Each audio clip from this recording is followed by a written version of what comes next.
One secret successful marketers never reveal: how to get thousands of customers before you even have a product. That's what we're talking about today. Hey, entrepreneurs, I'm Tessa with the IdeaPros marketing team, and I have Simon Solotko, and he is our Chief Marketing Officer at IdeaPros, right, Simon?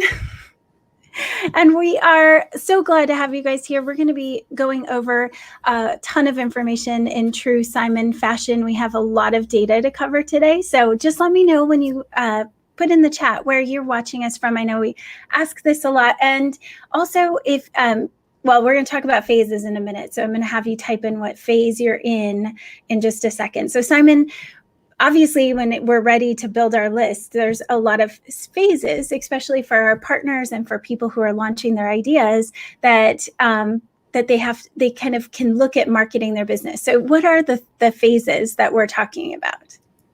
Sure. Again, these are just mental buckets that will help you navigate this in your own mind and understand how this process goes. It's more continuous, but there are some key milestones which separate marketing activities. So the first set of stuff is the stuff you do before you actually disclose what it is you've done. And so this could really entail trying to build early audiences and understand who your potential customers are before you're prepared to show people a product design. Now, you may say, I've invented this great new thing for virtual reality. I've invented this great new thing for pets and for cats or whatever it is. As long as you're in that ballpark, you can start to have a lot of conversations. Or if you just start to involve yourselves in those communities where they are, again, specific to the trajectory and the potential customers for your product. But I call that pre-disclosure. The next phase is after you've disclosed your idea, you have what's called pre-marketing. And then at that point, you are starting to market, but you're not selling. And so it's not like normal marketing, it's different. And so that's that phase that really leads up to then the next milestone, which is pre-sales. Pre-sales.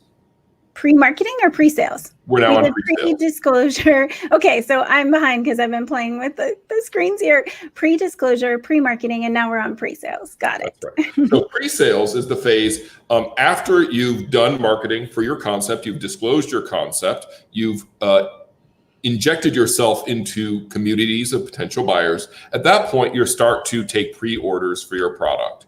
And those pre-orders could be on a crowdfunding platform. They could be simply deposits. They could simply be expressions of interest in an email address. But in general, our approach is try to get people to buy your product and commit to buy your product before you've actually launched it. And then the last phase is launch. And launch is when you've actually got the product available for sale in a normal and traditional way. Wonderful. Well, see, now I'm stuck in sharing. Okay, so now we have the 4 phases. Now you guys can type into the comments which phase you're in right now. Again, pre-disclosure, pre-marketing, pre-sales, and launch. I'm just curious where you guys are at right now. And then we're going to talk specifically, Simon, about what it is we can do in all these phases and to really... Let me go back one step though, because Simon, you mentioned this to me before. The reason why we named this show the way we did is because this is really, we're giving you guys some really, really valuable information that we don't usually reveal, right, Simon? Yeah, I mean, normally this would be revealed in a workshop where I'm already engaged with a client or partner, and we're trying to figure out how to market your product. So I'm trying to give you some of those building blocks that we would be going through in those discussions. And these are those charts that I often use. Perfect. Okay, so I'm going to get it up, but go ahead and do a little bit of backstory while I'm pulling this up because Google Slides.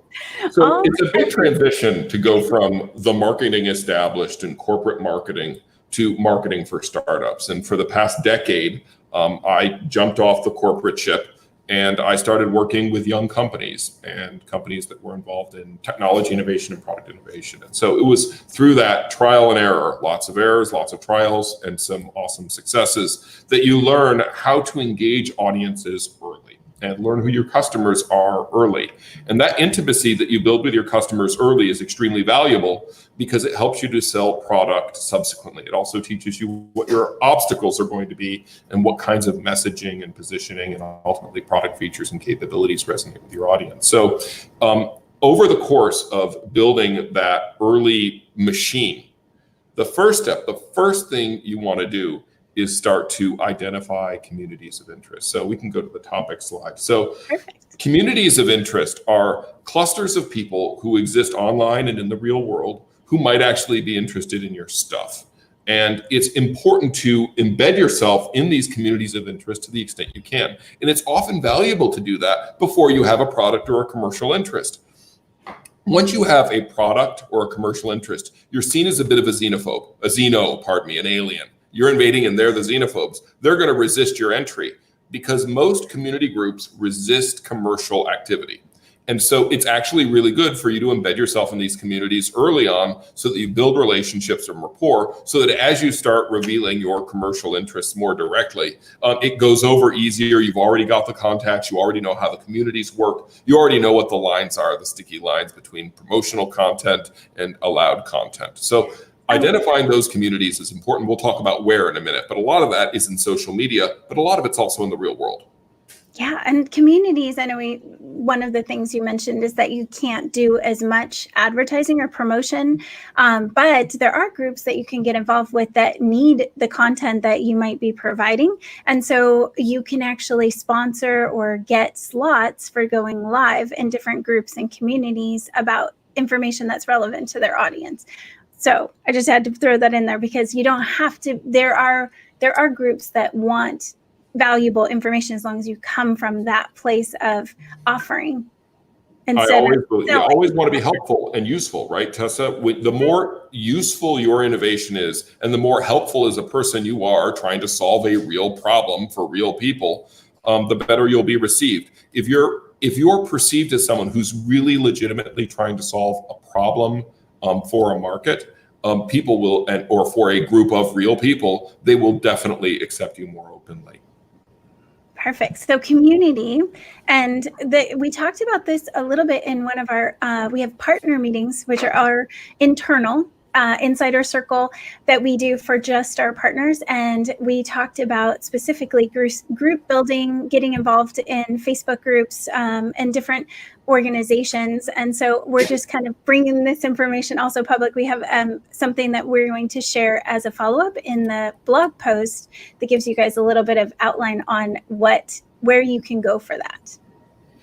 Now, I already see a comment. Can you start too early?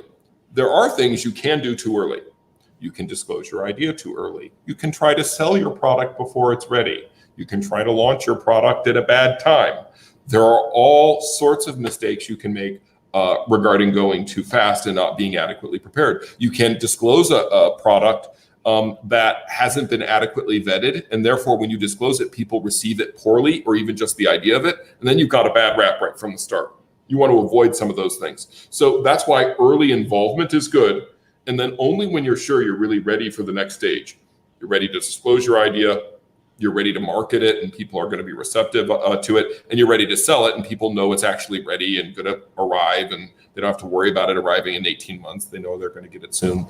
Those are all important. So yes, there are phases that you can move to too quickly. I use a lot of the language Tessa knows: crawl, walk, run. Prove you can crawl. Prove you can walk, prove you run. Don't try to run from the start because you're going to trip and fall because you didn't learn the prior steps. So let's keep going down the list of topics because, community's a broad, but y'all get it. Okay, social media engagement. So sometimes communities of interest express themselves online. Sometimes communities of interest express themselves online and in social media. And there are Facebook groups for just about anything. And so once you have kind of aligned yourself to these communities, started to identify where they express themselves online, you have to go join. And ideally, you have to go join and participate. Those are the best two things: join, participate, engage. The most important thing is that people like you. That's super important early on. The more likable you can be and the more appreciated or valued you can be by these communities, the better. And so there are a lot of different forms of social media engagement. And we've done lots of things on social media in the past. We'll do more on social media in the future. But I'd like to lay out, the big ones. Today, in particular, because of COVID-19, everybody's on Facebook. So if you've got a product innovation today, being on Facebook in those groups and communities is the right thing to be doing. LinkedIn has some groups and communities that are professionally aligned. And if your product kind of falls into one of those ballparks, that can be good. There are social networks like Twitter, which are more diffuse, where I find it's harder to gain traction. And so these days, I don't recommend to clients that they go out strong on Twitter. It's too hard. Those forms of social media engagement, I mentioned a few platforms. There are a bunch more, and there are even more localized social media forms like nextdoor.com and other places where you might be able to start to find groups of people who have an expressed interest in your product. Again, you want to get in and involve yourself in those communities early.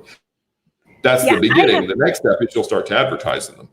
Right. So, but before we go on to that, I just want to say, and I know we may have mentioned this number, but just from 2018 to 2019, there's 2.1 million more users on social media. And that's not even taking into consideration what's recently happened, where we're all on social media a heck of a lot more. So just keep that in mind when you're thinking about where you're going to spend your time. I know that social media can be a little bit daunting or like a black hole where you're spending a lot of time.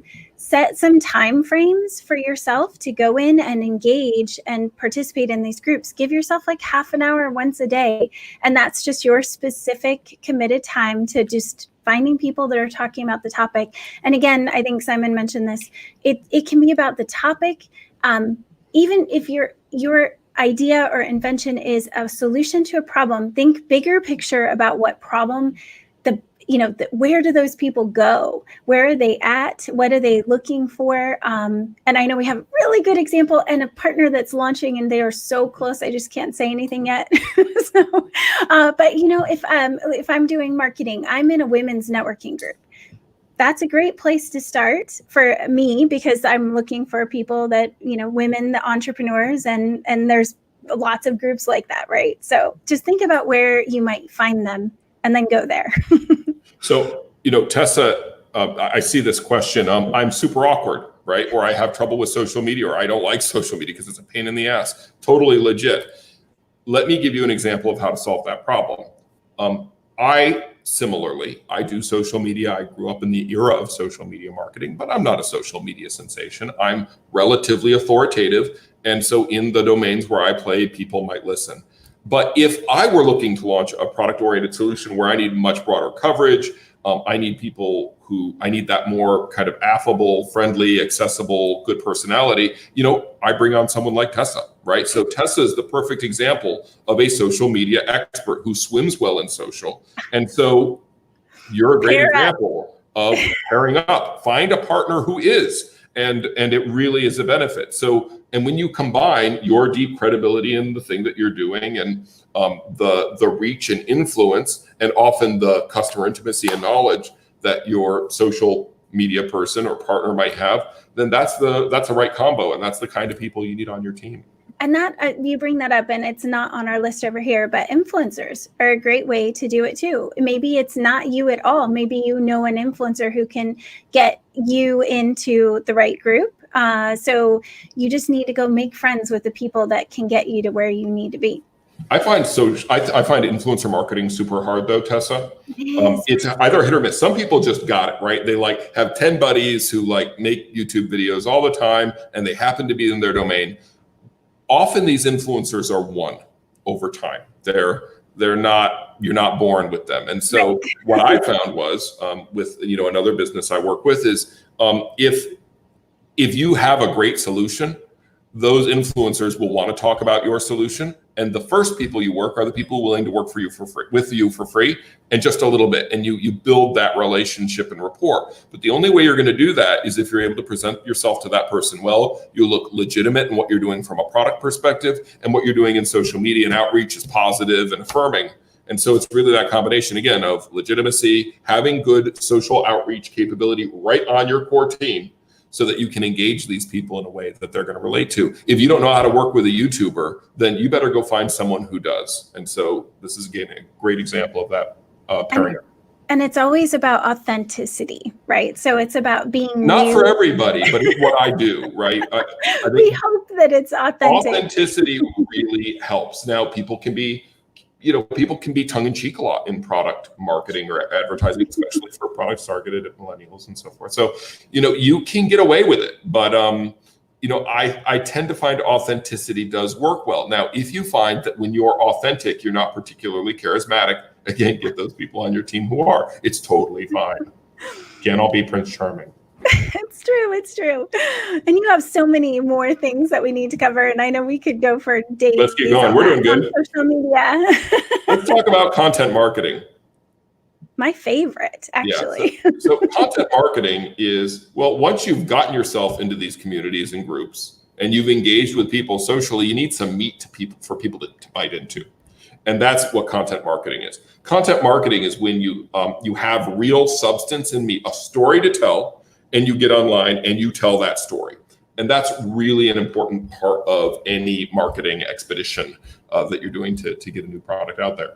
My favorite is YouTube. I love using YouTube. That's kind of where I got my start in social marketing, because YouTube existed before there were social networks, right? Or before the social networks had gained traction. So I cut my teeth in creating this cool, edgy, total geek social content that got over 1 million views, right? Each video we did. And the reason it got views was because it was cool for that particularly geeky audience. And so finding that channel where you can thrive and then creating content for that channel is super, super useful. It turns out content marketing is one of the most time-consuming things you can do in marketing.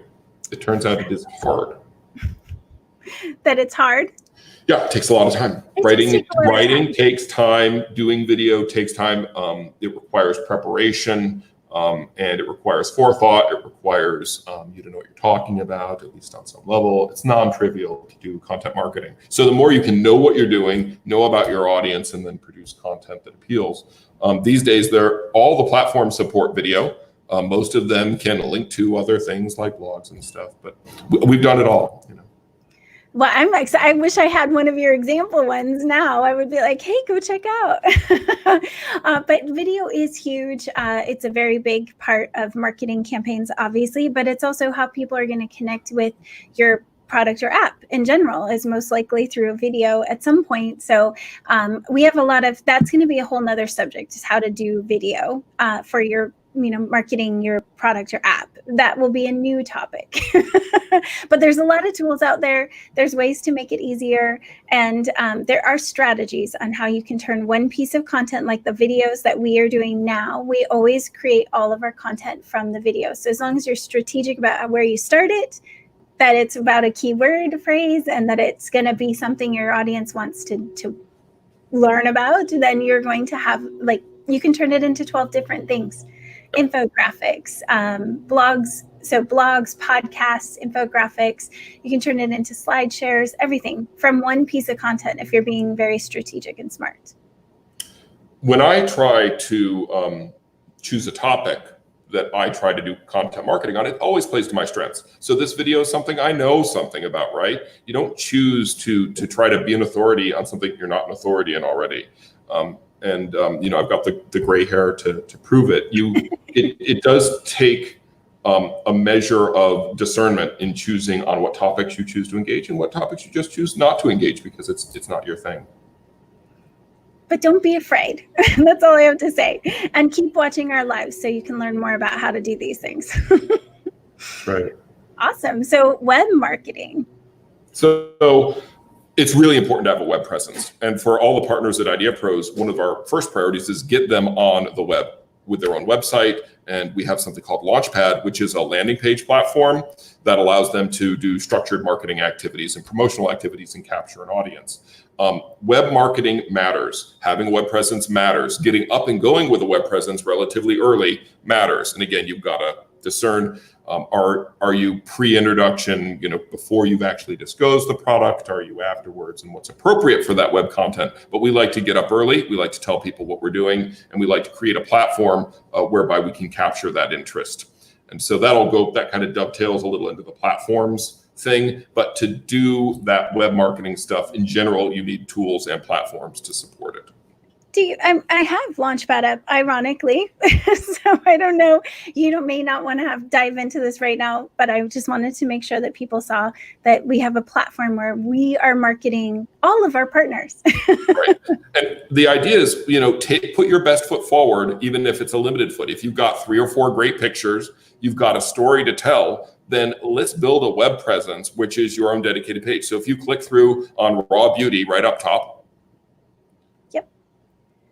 Sorry for the internet connection. Everybody's on it. Yeah, everybody has these problems. She has hundreds of people on her internet connection.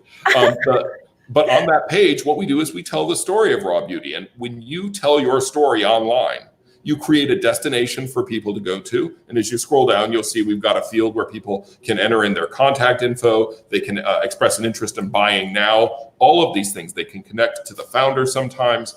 We create ways for your audience to engage. And this is something everybody needs to do. You need to build a web presence, and you need to create ways that your audience can engage with you online, a destination for that social content.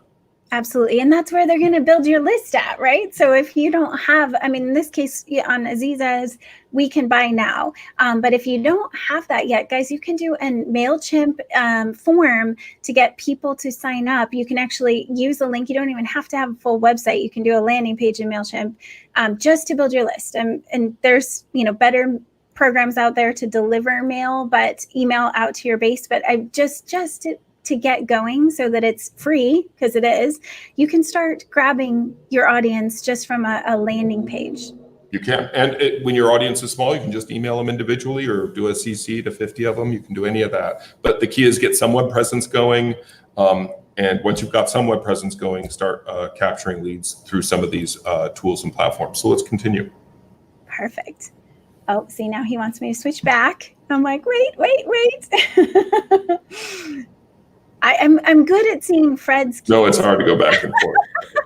I'm good at seeing. But I'll just go into it. So the most important management tool in the universe is writing things down. Writing things down. On every call, I think this is the one consistent message I've delivered. I like using Google Docs because not only can you write things down, but you can easily share them with collaborators. And once you have something that's written down that you can share with collaborators, everybody can compile in a constructive way. There's nothing I hate more than having a conversation about an idea where no one really knows what we're talking about because it's moving around in the ether. But if it's written down, that at least helps to pin things down. We have disagreements all the time, even at IdeaPros, because we're dealing with complex problems. And then we realize if we write it down, then we can at least all see what we're talking about. What's the plan? What's the concept? What are we debating? And so writing down your plan, writing down plans in time, writing down lists, all are extremely useful. I use the Google platform with Sheets and with Docs, and their presentation tool is great. I like to use all those tools. There are also tools for managing lists of people. There are what's called CRMs, or customer relationship management applications. And so, I use one called Nimble CRM that allows me to track. Nimble. Exactly. It's a great platform. It's easier than a lot of platforms, but what it does is it allows me to track my contacts, and it allows me to track how I've engaged with them. It says, I watch your email, and so I can sort your email into the buckets of who you've talked to, and I can even flag people that you said you wanted to get back to and didn't. And I love about Nimble is it says, I want to remember to reach out to this person every 6 months or every 3 weeks or whatever. From an influencer standpoint, that's super cool to be able to just put that into a tickler file to come back to. That's right. So why don't we just, platforms is a stickier topic, but that's an example. Why don't we show some of the slides that we prepared for folks today so they can go back and get the big picture. So, because we are always stuffing a ton in here. Exactly. So yeah, I go all out on info. So the modern path to generating an audience is all about social media, web marketing, using the technology of content and online marketing, and often crowdfunding, where there are communities of interest, even on crowdfunding platforms. All of these things need to work together and be a part of your approach. Perfect. Let's see if it will cooperate. Now, how do you find groups of folks to connect with? This is the big laundry list. All right. But this is a lot of how you get your message out and where you find your audiences. You find them in evangelist customers and communities, medias and events, maybe through channel partners. Often you'll target influencers, celebrities. Often you'll go out and buy a big list of email addresses, or you'll find one, or somehow or another someone will give you, hey, look, you can have access temporarily to our community by us doing a post for you. There are all sorts of important paths to getting your word out there so that those audience members come back to you and you can then capture them. Now, what do you want from them? You want their email address? You want their name? Sometimes you want their phone number. Texting is super powerful. But if you build these, then once you've reached out to people the first time, you get the opportunity to take a second, third, and fourth crack at those people. Now, when we do web marketing, we use things called pixels to do the same thing, which is we're basically able to track people through a cookie and we're able to retarget them. But there is nothing more powerful than someone's phone number and someone's email, especially early in the life of the business, where early on you just want to sell dozens or hundreds of your first version of your product so that you can establish some success, early traction, and bootstrap the business. We did talk about bootstrapping in a prior webcast, so you can go see that. We did. We'll add that to the chat too. Cool. Yeah, this list is amazing, guys. So I will we'll have this in a PDF version as well for you. But these are great things just to spark when you're at a loss for what to do. If you have that 30 minutes blocked for your business every single day, and you just want to take one of these items each, just to kind of hop in and say, okay, well, what can I do with this? The other thing that Simon was talking about is getting their email and their phone number. And so a lot of people ask me, well, why are they going to give me their phone number if they don't know me yet? If you're offering something for free or something of value, you can say, do you want us to text this to you? And it's a lot less of a barrier to entry because people want that convenience. They want that item on their phone. Almost always easy way to get people to give you their phone number. Yep, and Fred just pointed out in the chat that there are platforms whereby you can work to engage with influencers. So if you can't do it yourself, you can work with some of these platform companies like Cameo, where you can work to get some visibility so that those folks are working for you. I love how Fred's commenting in our. That's great. Fred, yeah. Awesome. So, right. So let's do the last one. Let's talk about emails just briefly. I've got one more slide, and this puts out, and these are some high targets. But like, as you think about, well, how many people do I want? You want email lists that you can derive from lots of different sources: your business partners, events, your team's connections, whatever lists you've been able to generate as you've done this pre-marketing, but you want a lot, right? And sometimes at the end, you're doing some diving catches, you're buying access to some lists, you're buying some lists. All those things are possible. Early on, you want to generate hundreds and hundreds of email addresses so that you've got folks to tell your story to again and again and again. And again, an email address is great, a name is great, a phone number is great. The more you can get in any data around them, like why are they interested? Anything you can get is useful, and using these various tools, you can often capture it. So why don't we take some questions, Tessa? Yes. Okay. So guys, please chat. Put in any questions that you have. I am going back through the list, and Aziza is on with us today. So while Simon, you're reading the comments, Aziza is Raw Beauty's creator, and she's on with us today. So thank you so much for hopping on, Aziza. Let's see. Well, I am not. I've already answered a lot of the questions. Yeah, you did. You were super on it. Folks? Any more? You guys feel free to tap it in. And while we're doing that, I'm just going to say, if you haven't subscribed to our channel, please do.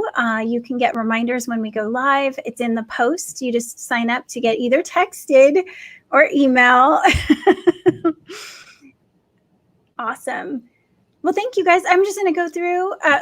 If you do type in a question, we'll touch back on it. I just want to say thank you guys so much. Kelly, Odin, Ernest. I mean, we have a lot of people here today. I'm so glad you guys chose to be with us. Karen, Stephanie, Brooke, Ruben, Bill, Ken. Thank you guys all so much. Mary, I know I'm not even catching everybody here. So thank you guys. We have YouTubers over here too. So definitely hit the bell so you guys get a reminder. And we're here every Friday, by the way. So Simon, before we take off, because I don't see any new questions on my end. Fred, yes. I wasn't sure if we could talk about Recite, so I didn't bring it up. I think we're going to have Recite on. We'll have Michael on for a different show too, but he is a great example of this. So Fred, if you want to give me a thumbs up that I can talk about it, I will for this last second. I wasn't sure. Great. Thank you guys so much. I'm glad you guys all enjoyed it. And no other questions. And Fred hasn't given me a thumb up yet. So well, now we've got a cliffhanger for next time. Join us next time. When is next time? Next time is every Friday at noon Pacific time. We are here. And please, so next Friday is Fred's Q&A. So guys, if you didn't put a question in here or you're slightly, nervous about putting something out, our Q&A form is in the post and you guys can submit questions. Fred's going to take the questions. The last time, I think he answered probably 15 questions on the live Q&A, and he takes them at that moment. So submit it on our Q&A question and answer form. We'll definitely get you guys on your questions on the show with Fred next week. All right. Well, I'm going to address the last question, which is when will life return to normal? So from the perspective of your business idea, here's the thing. There's no better time to work at a business idea than when you're at home. So be grateful for this time that maybe you get a little peace and hopefully you're not stressed out because of money or other things or your kids crawling up the walls. But there's no better time to try to work on your business and your legacy than now. When you're at home, when you have time to think, to contemplate, and to write things down, and to collect phone numbers and emails and addresses and to write them down and to meet people and to talk to people online. People are online, go mine those online communities. So I don't know when it's gonna end, but I know there is an opportunity in the moment to use that time usefully and to be successful with your business. And if you've joined late, don't worry, we put it up to stream right after. So yes, absolutely. Take care, everybody. Thank you guys so much. Have a good one. Thanks, folks. Bye-bye.